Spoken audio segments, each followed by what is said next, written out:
کسی کی نعمت دیکھ کر اس کے دل میں شکر کی بجائے محرومی اور نفرت کے جذبات جاگ اٹھتے ہیں۔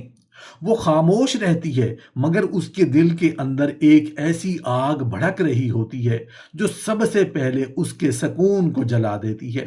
وہ بظاہر نیک، عبادت گزار اور دیندار دکھائی دیتی ہے، نماز بھی پڑھتی ہے، قرآن کی تلاوت بھی کرتی ہے، لیکن اگر دل حسد سے آلودہ ہو جائے تو عبادت کی مٹھاس بھی زندگی میں اپنا اثر کھونے لگتی ہے۔ دل کی بیماری انسان کو اس مقام پر پہنچا دیتی ہے جہاں وہ دوسروں کی نعمت چھن جانے کی تمنا کرنے لگتا ہے، اور یہی کیفیت اس کی اپنی روح کو اندھیرے میں دھکیل دیتی ہے۔ یاد رکھو، اسلام میں حسد کی سخت مذمت آئی ہے۔ قرآن و سنت یہ تعلیم دیتے ہیں کہ حسد ایمان، اخلاق اور باطنی سکون کو تباہ کر دیتا ہے۔ جو دل دوسروں کی خوشیوں پر تڑپتا رہے، وہاں اطمینان، برکت اور حقیقی خوشی زیادہ دیر نہیں ٹھہرتی۔ ایسی عورت آخر کار دوسروں سے پہلے اپنی زندگی کا سکون، اپنی مسکراہٹ اور اپنے ہی دل کا چین کھو بیٹھتی ہے۔ دوسری عورت کا اصل حسن صرف اس کے چہرے میں نہیں بلکہ اس کے دل کی روشنی میں ہوتا ہے۔ جب اس کی زبان پر شکر اور دل میں قناعت ہوتی ہے نا، تو تنگ حالات بھی آسان محسوس ہونے لگتے ہیں۔ لیکن اگر دل ہر وقت شکایت، محرومی اور بے اطمینانی میں ڈوبا رہے تو بڑی سے بڑی نعمت بھی اپنی چمک کھو دیتی ہے، اور زندگی آہستہ آہستہ خوشیوں کے باوجود بوجھ بننے لگتی ہے۔ دوسری عورت وہ ہے جو ناشکری کی عادت میں گرفتار ہو جاتی ہے۔ اللہ اسے صحت، عزت، گھر، اولاد اور بے شمار آسانیاں عطا کرتا ہے، مگر اس کی نگاہ ہمیشہ اس چیز پر رہتی ہے جو اس کے پاس نہیں۔ شوہر اپنی استطاعت کے مطابق ہر ممکن کوشش کرے، گھر میں آسائشیں موجود ہوں، پھر بھی اس کے ہونٹوں پر شکر کی بجائے شکایت ہی رہتی ہے۔ ہر نعمت میں کمی تلاش کرنا، ہر خوشی کو معمولی سمجھ لینا اس کی طبیعت کا حصہ بن جاتا ہے۔ رفتہ رفتہ وہ دوسروں کی زندگیوں سے اپنا موازنہ کرنا شروع کر دیتی ہے۔ فلاں کے پاس زیادہ دولت کیوں ہے؟ فلاں کا گھر بہتر کیوں ہے؟ فلاں کی زندگی مجھ سے زیادہ خوشحال کیوں دکھائی دیتی ہے؟ یہی سوال اس کے دل سے سکون چھین لیتے ہیں۔ وہ اپنے سامنے موجود نعمتوں کو دیکھنے کی بجائے ہمیشہ محرومیوں کو گنتی رہتی ہے، اور یہی سوچ اس کی خوشیوں کو نگلنا شروع کر دیتی ہے۔ اسلام شکر کو نعمتوں میں اضافے اور برکت کا ذریعہ قرار دیتا ہے، جبکہ مسلسل ناشکری انسان کو اللہ کی نعمتوں کی قدر سے محروم کر دیتی ہے۔ جب انسان ہر وقت شکایت ہی کرے تو دل کا اطمینان بھی رخصت ہونے لگتا ہے۔ تیسری عورت محبت کے رشتوں کو جوڑنے والی ہستی کہلاتی ہے۔ اس کی ایک مسکراہٹ بکھرے ہوئے دلوں کو قریب لا سکتی ہے۔ اس کے نرم الفاظ برسوں کی دوریاں مٹا سکتے ہیں۔ اس کی برداشت پورے خاندان کو ایک لڑی میں پرو سکتی ہے۔ لیکن جب یہی دل انا، ضد اور ناراضگی کے اندھیروں میں گر جائے تو وہی ہاتھ جو رشتوں کو جوڑنے کے لیے بنے تھے، تعلقات کے دھاگے ایک ایک کر کے توڑنے لگتی ہیں۔ تیسری عورت وہ ہے جو قطع رحمی یعنی رشتے توڑنے کی عادت میں مبتلا ہو جاتی ہے۔ معمولی اختلاف کو وہ مستقل دشمنی بنا دیتی ہے۔ کبھی ساس سے ناراضگی، کبھی بہن بھائیوں سے بے تعلقی، کبھی رشتہ داروں سے بدگمانی، اور پھر یہی چھوٹی چھوٹی باتیں دلوں کے درمیان ایسی دیواریں کھڑی کر دیتی ہیں جنہیں گرانا آسان نہیں ہوتا۔ وہ صلح کے لیے قدم بڑھانے کی بجائے اپنی انا کو جیت سمجھتی ہے اور خاموشی کو سزا کا ذریعہ بنا لیتی ہے۔ وقت گزرنے کے ساتھ یہ رویہ اس کی طبیعت کا حصہ بن جاتا ہے۔ وہ یوں محسوس ہی نہیں کرتی کہ جس محبت کو قائم رکھنے کا حکم دیا گیا تھا وہ اسے اپنے ہاتھوں سے ختم کر رہی ہے۔ وہ سمجھتی ہے کہ دوسروں کو تکلیف پہنچا رہی ہے، مگر حقیقت میں سب سے گہرا زخم اپنے ہی دل پر لگا رہی ہوتی ہے۔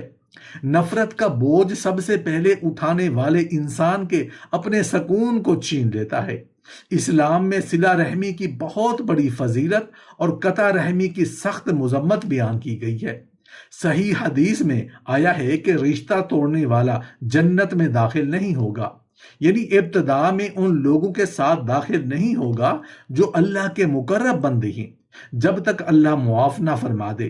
اس لیے مومن کو ہمیشہ صلہ، محبت، معافی اور تعلقات کو جوڑنے کی کوشش کرنی چاہیے۔ جو عورت رشتوں کو سنوارنے کی بجائے انہیں توڑنے کی عادی بن جائے، وہ رفتہ رفتہ اپنی زندگی سے برکت، دل کا سکون اور حقیقی خوشیوں کی مٹھاس بھی کھوتی چلی جاتی ہے۔ چوتھی، عورت۔ عورت کی شخصیت کا سب سے قیمتی راز اس کا حسن نہیں، بلکہ اس کا وقار، دانائی اور زبان کی مٹھاس ہوتی ہے۔ ایک سمجھدار عورت اپنے الفاظ سے ٹوٹے ہوئے دلوں کو بھی جوڑ دیتی ہے، جبکہ ایک تلخ جملہ برسوں سے قائم محبت کو لمحوں میں کمزور کر سکتا ہے۔ کبھی کبھی انسان کو اپنی زندگی کا سب سے بڑا نقصان کسی دشمن سے نہیں، بلکہ اپنی ہی زبان سے اٹھانا پڑتا ہے۔ چوتھی عورت وہ ہے جو اپنے شوہر کی عزت اور وقار کی حفاظت کرنے کی بجائے اسے دوسروں کے سامنے مجروح کرنے لگتی ہے۔ وہ گھر کی باتیں محفلوں میں لے جاتی ہے، شوہر کی کمزوریوں کو مذاق کا موضوع بناتی ہے، اس کی خامیوں کو بار بار بیان کرتی ہے، اور یہ محسوس نہیں کرتی کہ ہر لفظ کے ساتھ وہ اپنے ہی گھر کی بنیادوں میں دراڑ ڈال رہی ہے۔ وہ سمجھتی ہے کہ چند جملوں سے کچھ نہیں بدلتا، مگر حقیقت یہ ہے کہ عزت جب لفظوں کے ذریعے زخمی ہوتی ہے تو اس کے نشان بہت دیر تک باقی رہتے ہیں۔ آہستہ آہستہ اس کا یہی رویہ محبت کی جگہ بد اعتمادی کو جنم دیتا ہے۔ جب ایک مرد کو یہ احساس ہو جائے کہ اس کی عزت اپنے ہی گھر میں محفوظ نہیں، تو دلوں کے درمیان فاصلہ بڑھنے لگتا ہے۔ احترام ختم ہو جائے تو محبت بھی کمزور پڑنے لگتی ہے، اور وہ گھر جو سکون کا مرکز ہونا چاہیے تھا، کشیدگی کا میدان بن جاتا ہے۔ اسلام میاں بیوی دونوں کو ایک دوسرے کی عزت، پردہ پوشی اور بھلائی کا حکم دیتا ہے۔ شوہر کے عیب دوسروں کے سامنے بیان کرنا، اس کی تذلیل کرنا یا اس کی بے عزتی کرنا اسلامی اخلاق کے خلاف ہے۔ اس طرح شوہر پر بھی لازم ہے کہ وہ اپنی بیوی کی عزت، حقوق اور وقار کی حفاظت کرے۔ جب رشتے میں احترام باقی رہتا ہے تو اختلاف بھی محبت کو ختم نہیں کر پاتا، لیکن جب زبان عزت کو زخمی کرنے لگے تو گھر سے سکون، اعتماد اور برکت آہستہ آہستہ رخصت ہونے لگتی ہے۔ پانچویں، عورت۔ عورت کی اصل پہچان صرف اس کے کردار سے نہیں، بلکہ اس کے تعلقات نبھانے کے انداز سے بھی ہوتی ہے۔ جو بیٹی اپنے والدین کی محبت، قربانیوں اور دعاؤں کی قدر جانتی ہے، اس کی زندگی میں ایک ایسی روشنی شامل رہتی ہے جو ہر مشکل راستے کو آسان بنا دیتی ہے۔ لیکن جب انسان اپنی کامیابیوں، مصروفیات یا نئی زندگی کے نشے میں ان ہستیوں کو فراموش کرنے لگے جنہوں نے اسے سنبھال کر بڑا کیا، تو دل کی دنیا آہستہ آہستہ ویران ہونے لگتی ہے۔ پانچویں عورت وہ ہے جو اپنے والدین کی ناقدری کرنے لگتی ہے۔ شادی کے بعد وہ یہ سمجھنے لگتی ہے کہ اب ماں باپ کی اہمیت پہلے جیسی نہیں رہی، جنہوں نے اس کے لیے اپنی خواہشات قربان کی، اس کی ہر تکلیف پر راتیں جاگ کر گزاری۔ انہی کے ساتھ اس کا لہجہ بدل جاتا ہے، کبھی ان کی باتوں کو نظر انداز کرتی ہے، کبھی ان کی دل آزاری کرتی ہے، اور کبھی اپنی نئی زندگی کی مصروفیات میں انہیں تنہا چھوڑ دیتی ہے۔ وہ شاید یہ نہیں سوچتی کہ والدین کی رضا صرف ایک اخلاقی خوبی نہیں، بلکہ اللہ تعالیٰ کی رضا حاصل کرنے کا عظیم ذریعہ ہے۔ چھٹی، عورت۔ عورت کی سب سے خوبصورت پہچان اس کا کردار اور اس کی سچائی ہوتی ہے۔ جب اس کی زبان سچ بولتی ہے تو اس کے الفاظ دلوں میں اعتماد پیدا کرتے ہیں، اور جب اس کی نیت صاف ہوتی ہے تو اس کی موجودگی رشتوں میں سکون کا باعث بنتی ہے۔ لیکن اگر زبان پر مٹھاس ہو اور دل میں فریب چھپا ہو تو یہی مٹھاس ایک دن زہر بن کر اپنے ہی تعلقات کو کھوکھلا کرنے لگتی ہے۔ چھٹی عورت وہ ہے جو جھوٹ اور دھوکے کو اپنی عادت بنا لیتی ہے۔ وہ سچ کو اپنی خواہشات کے مطابق بدل دیتی ہے، باتوں میں ایسا رنگ بھر دیتی ہے کہ حقیقت پہچاننا مشکل ہو جاتا ہے، اور اپنے فائدے کے لیے دوسروں کو غلط فہمی میں رکھنے سے بھی نہیں ہچکچاتی۔ بظاہر وہ نرم مزاج اور خوش اخلاق دکھائی دیتی ہے، لیکن اس کے الفاظ کے پیچھے چھپی ہوئی حقیقت آہستہ آہستہ رشتوں کا اعتماد ختم کرنے لگتی ہے۔ ایسی عورت جہاں جاتی ہے وہاں شکوک، بدگمانی اور اختلافات جنم لینے لگتی ہیں۔ کبھی گھر کے افراد کے درمیان غلط فہمیاں پیدا کرتی ہے، کبھی ایک کی بات دوسرے تک بدل کر پہنچاتی ہے، اور کبھی اپنی بات منوانے کے لیے حقیقت کو توڑ مروڑ کر پیش کرتی ہے۔ وہ اسے اپنی ذہانت سمجھتی ہے، مگر حقیقت میں یہی رویہ اس کے اپنے سکون اور عزت کو سب سے زیادہ نقصان پہنچاتا ہے۔ یاد رکھو، عزت، محبت اور اعتماد سالوں میں بنتے ہیں، مگر ایک جھوٹ انہیں لمحوں میں گرا سکتا ہے۔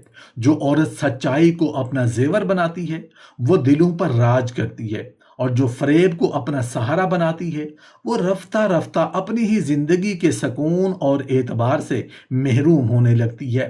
ساتویں عورت، عورت کی سب سے دلکش خوبی اس کی عاجزی، نرم مزاجی اور پاکیزہ کردار ہے۔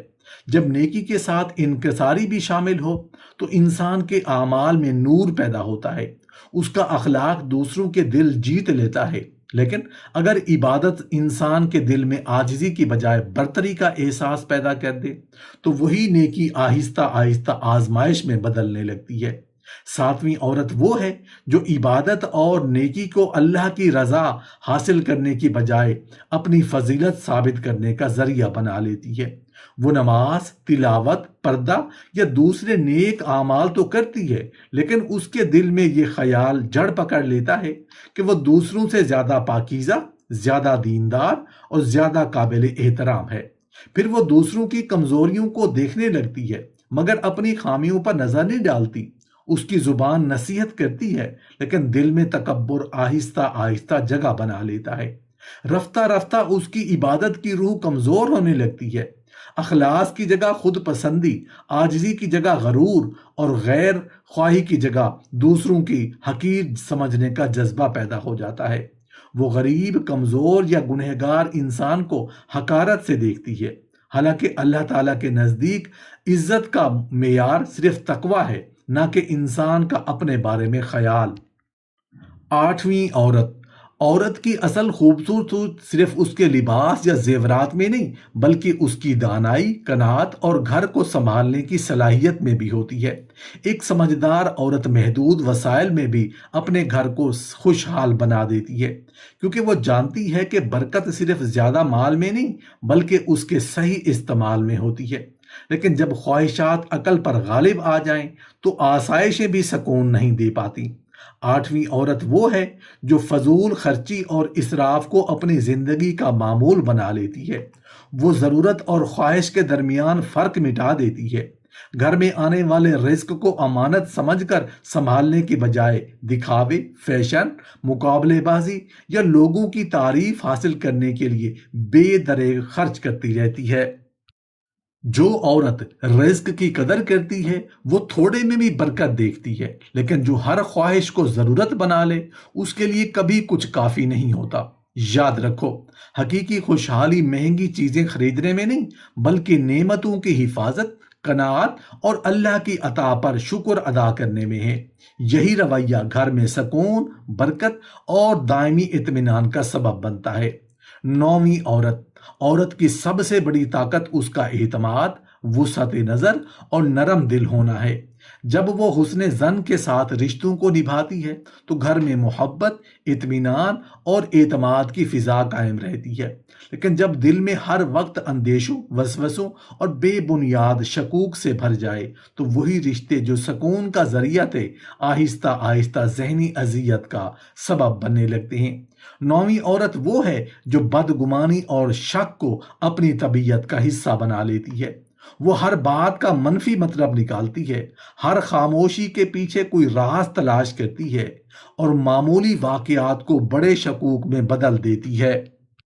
قرآن کریم میں اللہ تعالیٰ نے بہت سے بدگمانوں سے بچنے کا حکم دیا ہے، کیونکہ بعض گمان گناہ ہوتے ہیں۔ اسلام حسن ظن، تحقیق اور انصاف کی تعلیم دیتا ہے، نہ کہ بے بنیاد شک کی۔ یاد رکھو، احتیاط اور بدگمانی میں بہت فرق ہے۔ جو عورت ہر وقت شک کی نگاہ سے زندگی کو دیکھتی ہے، وہ دوسروں سے پہلے اپنے ہی دل کا سکون کھو دیتی ہے، جبکہ جو اعتماد، حکمت اور حسن زن کو اپنا شعار بناتی ہے، اس کے رشتے مضبوط ہوتے ہیں، دل مطمئن رہتا ہے، اور گھر کا ماحول محبت اور رحمت اور اطمینان سے بھر جاتا ہے۔ 10ویں عورت۔ عورت کی اصل خوبصورتی صرف اس کے چہرے یا لباس میں نہیں، بلکہ اس کے وقار، حیا اور کردار کی روشنی میں ہوتی ہے۔ حیا وہ انمول صفت ہے جو عورت کی عزت کو مزید بلند کرتی ہے اور اس کی شخصیت میں ایسی کشش پیدا کرتی ہے جو ظاہری زیب و زینت سے کہیں زیادہ دیر پا ہوتی ہے۔ لیکن جب انسان آہستہ آہستہ اس نعمت کی قدر کھو دیتا ہے تو بظاہر چمکتی ہوئی زندگی بھی اندر سے خالی محسوس ہونے لگتی ہے۔ 10ویں عورت وہ ہے جو جان بوجھ کر بے پردگی اور حیا سے دوری اختیار کر لیتی ہے۔ وہ اپنی زینت اور حسن کو غیر محرموں کے سامنے نمایاں کرنے میں کوئی جھجک محسوس نہیں کرتی، اور اللہ تعالیٰ کی مقرر کردہ حدود کو معمولی سمجھنے لگتی ہے۔ اسے یہ طرز زندگی آزادی اور جدیدیت کا نام دکھائی دیتا ہے، لیکن وہ یہ نہیں سوچتی کہ اسلام نے حیا اور پردے کی تعلیم عزت، وقار اور تحفظ کے لیے دی ہے، نہ کہ عورت کی قدر کم کرنے کے لیے۔ آہستہ آہستہ اس کے دل سے حیا کی لطافت ختم ہونے لگتی ہے، لوگوں کی توجہ حاصل کرنے کو کامیابی سمجھنے لگتی ہے، جبکہ حقیقی عزت انسان کے کردار اور اللہ تعالیٰ کی اطاعت میں ہوتی ہے۔ جب حیا کمزور پڑتی ہے تو انسان کے فیصلوں، سوچ اور طرز زندگی پر بھی اس کے اثرات ظاہر ہونے لگتے ہیں، اور وہ روحانی سکون جو اللہ کی اطاعت سے حاصل ہوتا ہے آہستہ آہستہ کم ہونے لگتا ہے۔ اسلام میں حیا کو ایمان کی ایک شاخ قرار دیا گیا ہے، اور مرد و عورت دونوں کو نگاہوں کی حفاظت، پاک دامنی اور شرعی حدود کی پابندی کا حکم دیا گیا ہے۔ اس لیے یہ تعلیم صرف عورتوں کے لیے نہیں بلکہ دونوں کے لیے ہے۔ یاد رکھو، حیا انسان کے وقار کو سب سے قیمتی زیور ہے۔ جو عورت اسے اپنا سرمایہ بناتی ہے وہ عزت، احترام اور قلبی سکون کی دولت پاتی ہے، جبکہ جو اس نعمت کی قدر کھو دیتی ہے وہ ظاہری چمک کے باوجود اندرونی اطمینان اور روحانی مضبوطی سے محروم ہونے لگتی ہے۔